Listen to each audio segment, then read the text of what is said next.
adalah gembalaku, takkan kekurangan aku. Ia membaringkan aku di padang berumput hijau. Saudara-saudara yang terkasih di dalam Kristus, selamat pagi. Salam jumpa lagi dalam Sabda Siap Saji. Kamis 30 November 2023, Pesta Santo Andreas Rasul. Marilah kita berdoa dalam nama Bapa dan Putra dan Roh Kudus. Amin. Oh para rasul mulia, duta raja yang kuasa, dididikan guru utama yang mengatasi segala. Di Yerusalem surgawi, penuh cahaya ilahi, kalian menjadi dasar bagi gereja yang benar. Kami rayakan pestamu, kami kenangkan jasamu, sambil mengucap syukur atas pengorbanan luhur. Terpujilah Yesus Kristus yang sudah sudi mengutus rasul yang dipilih Bapa, dipenuhi dengan Roh-Nya. Amin. Marilah berdoa. Allah Bapa, Raja Maha Mulia, kami bersujud menyembah Engkau. Rasul Andreas telah Kau beri tugas mewartakan Injil dan membimbing umat-Mu. Semoga ia tetap mendoakan kami di hadapan-Mu. Demi Yesus Kristus Tuhan kami. Amin. Tuhan bersamamu Dan bersama rohmu. Inilah Injil Yesus Kristus menurut Matius. Dimuliakanlah Tuhan. Matius bab 4 ayat 18 sampai dengan 22. Pada suatu hari ketika Yesus sedang berjalan menyusur Danau Galilea, ia melihat dua orang bersaudara, yaitu Simon yang disebut Petrus dan Andreas saudaranya. Mereka sedang menebarkan jala di danau, sebab mereka itu penjala ikan. Yesus berkata kepada mereka, "Mari ikut aku, dan kamu akan kujadikan penjala manusia." Mereka pun segera meninggalkan jalannya lalu mengikuti Yesus. Setelah Yesus pergi dari sana, dilihatnya pula dua orang bersaudara, yaitu Yakobus anak Zebedeus dan Yohanes saudaranya, bersama ayah mereka, Zebedeus, sedang membereskan jala di dalam perahu. Yesus memanggil mereka dan mereka segera meninggalkan perahu serta ayahnya lalu mengikuti dia. Demikianlah sabda Tuhan. Terpujilah Kristus. Selamat pagi Romo. Selamat pagi Anggil. Ya. Pada hari ini kita merayakan Santo Andreas Rasul. Dan di Injil ini saya mau bertanya Romo, apa sikap dari Andreas ini supaya kita dapat kembangkan dalam kehidupan kita sehari-hari? Oh ya, terima kasih. Selamat pagi para pirsawan. Kita mungkin ingat tentang Santo Yohanes Pembaptis.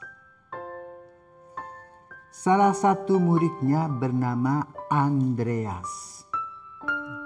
Karena Andreas itu berasal dari Betsaida, dekat Danau Galilea, yang berguru pada Yohanes Pembaptis.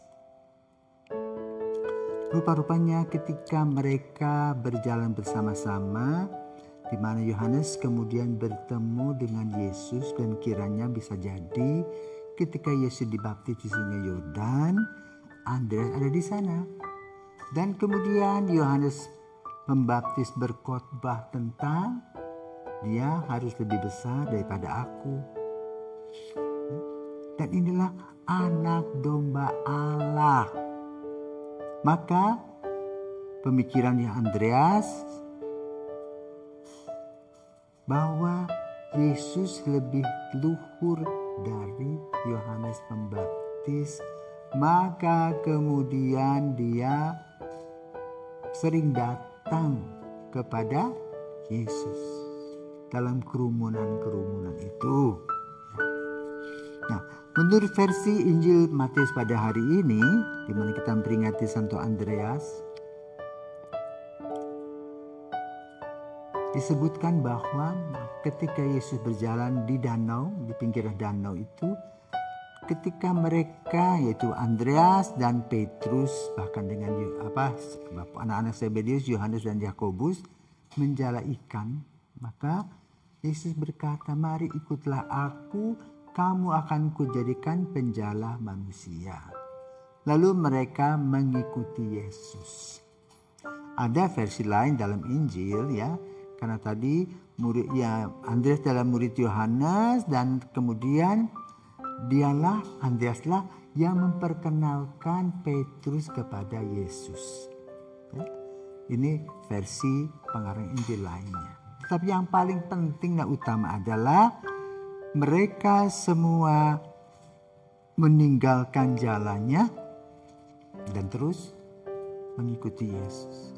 Ini yang kita perlu perhatikan dalam diri kita, bahwa mereka punya komitmen, maka Anggil pun juga harus punya komitmen. Ya. Kalau kamu sekarang punya cita-cita ingin menjadi pastor, menjadi imam, ya punya komitmen. Apapun yang akan terjadi, diterjang.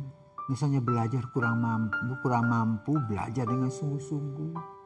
Ya, kalau motivasi kamu mulai luntur, cari kesempatan untuk berrelasi dengan Yesus. Bagaimana Santo Andreas?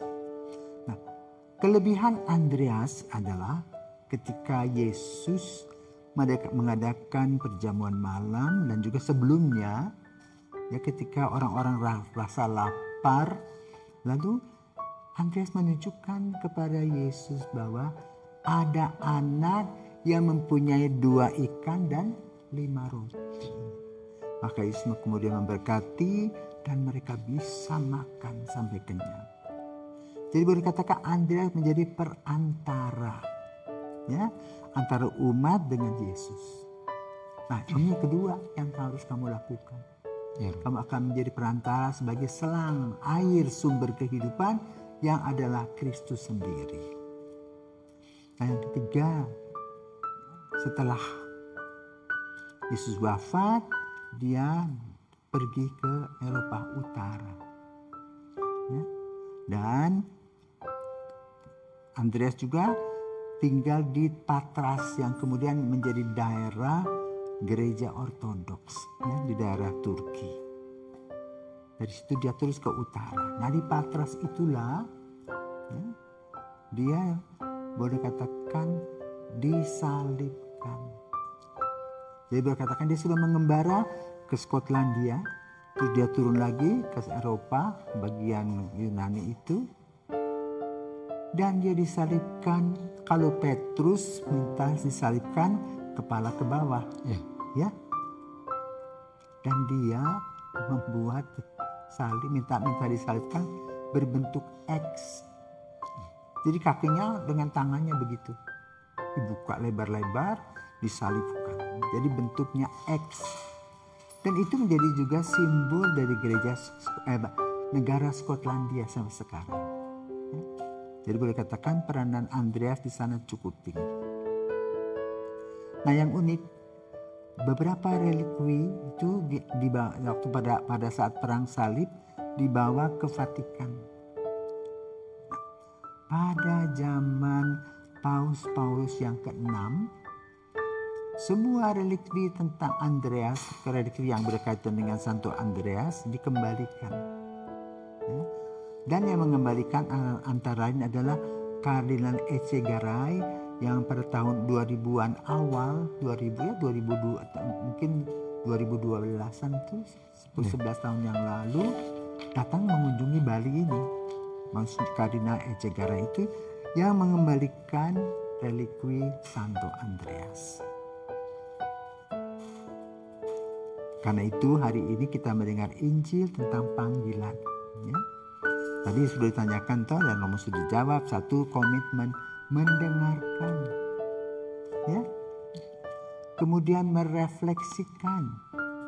Kemudian berjalan bersama. Nah, seperti semangat Sinode 5 yang saat ini masih berjalan.